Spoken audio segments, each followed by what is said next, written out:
Descendants 3 is by far one of the most popular movies of the year, and is an excellent installment to the already well-established Descendants franchise.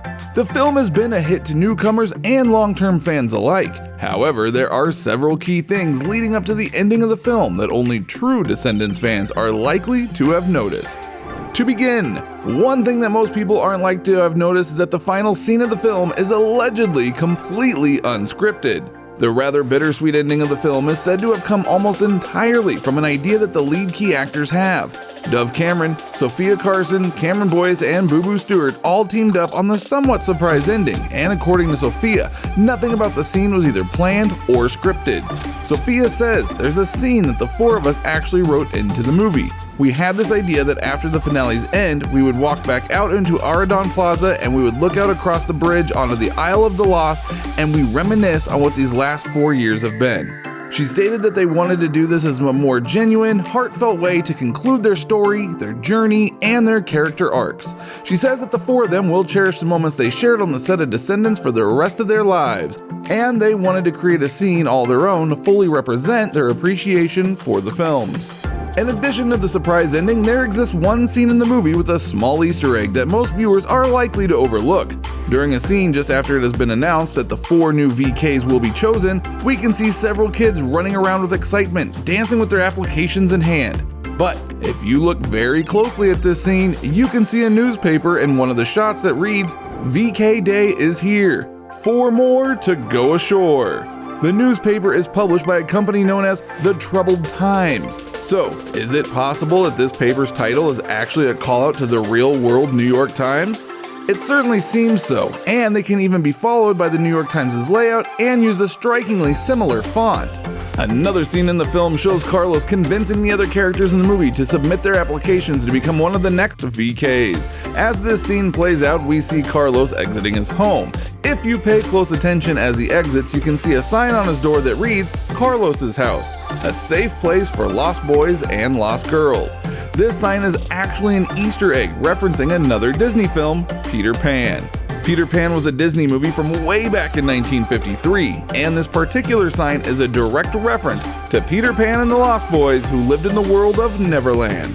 This film is a classic for Disney, and it has been referenced in countless movies, stories, and books since its release. However, it's very interesting to see Disney themselves still referencing the film all these years later to an entirely new audience of viewers.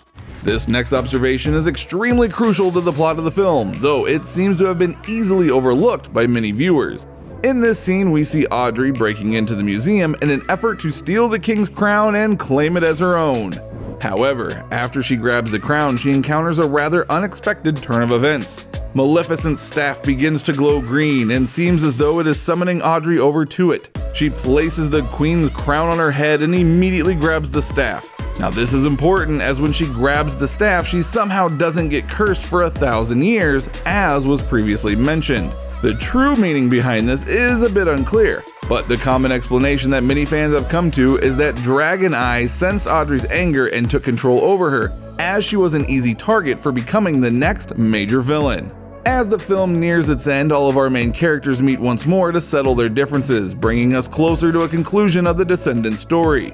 In their final meeting, Mal and Ben inform Audrey that they feel as though she is owed an apology for the wrongs they have committed against her. The scene continues on and all of the characters make amends with one another. However, in a strange turn of events, Mal and Ben never officially issue the apology they promised. The scene continues on without much drama, though the words "I'm sorry" never actually come from Ben or Mal's lips. Now this is a rather strange, small nuance of the film to notice, though it's certainly worth mentioning.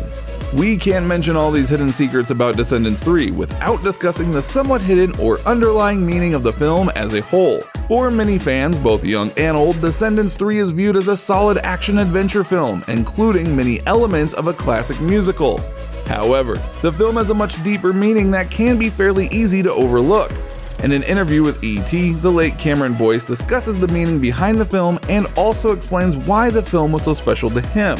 Now, it's important to note that this interview was taken just a few months before Cameron's tragic and unexpected passing due to complications from epilepsy. In the interview, Cameron explains that the villain kids were trailblazers. He elaborates, saying that the film was intended to inspire a new generation of younger viewers to look at the characters in the film and think to themselves, "Oh, maybe we can also follow in those footsteps and become something that we've always wanted to be, but never had the chance to express."